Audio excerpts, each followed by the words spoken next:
When we think of ancient mysteries, we usually picture lost cities or buried treasure. But what if the biggest mystery wasn't a thing, but a person?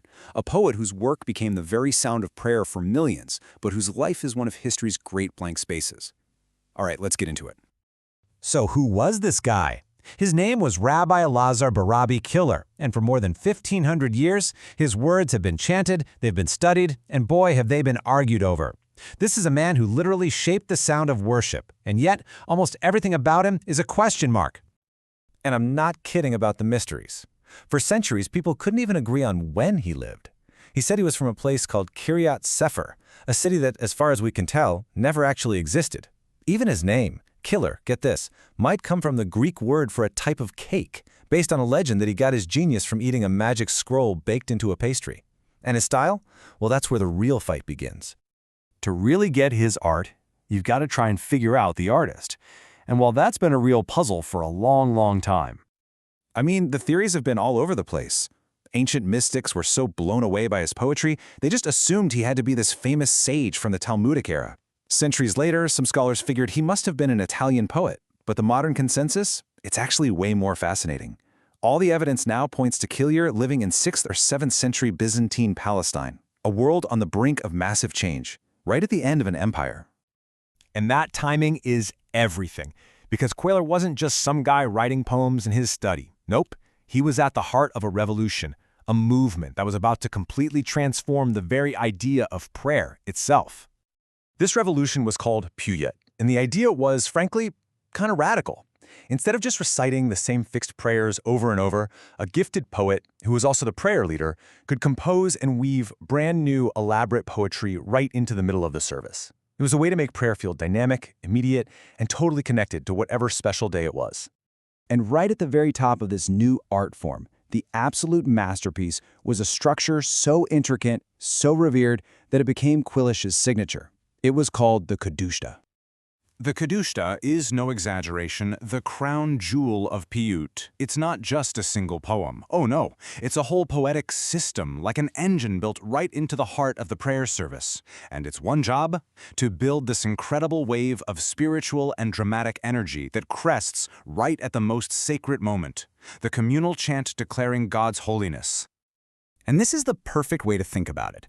It really is like the sonnet of ancient prayer. It's got all these strict rules, a set number of pieces, a specific thematic flow, you name it. But for a true master like Killer, those rules weren't a prison. They were the framework he used to build something absolutely breathtaking. So, how did he do it? What does this poetic architecture actually look like? Okay, let's peek under the hood. At its heart, you can think of the Kedusha like a 3-act play. Act 1 sets the stage. You get 3 poems that link the standard opening prayers to that week's Bible reading. Act 2, that's the deep dive, where the poet really gets to explore the themes of the holiday.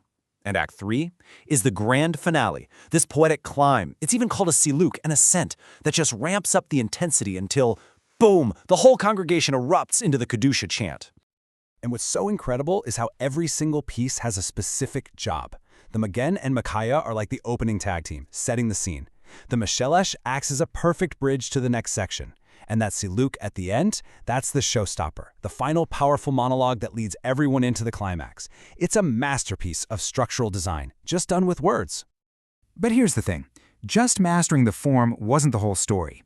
It's what Killer did inside that structure that kicked off a debate that has been raging for a literal 1,000 years.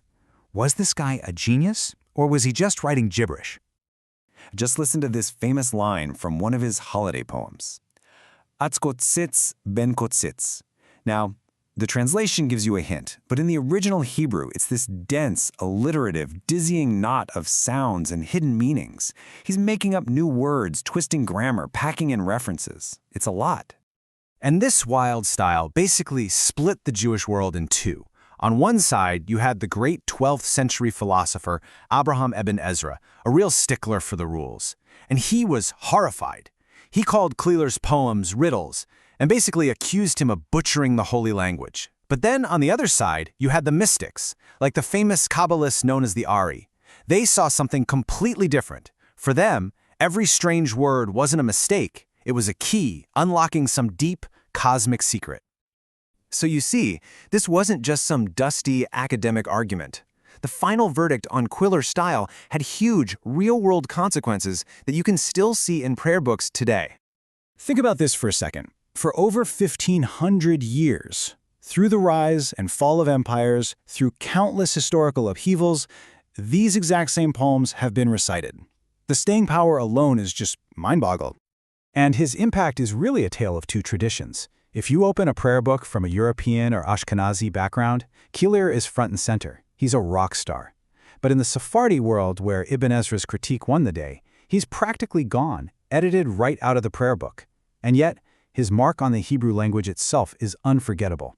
He coined so many new words that the man who revived modern Hebrew, Eliezer ben Yehuda, basically called him his personal inspiration.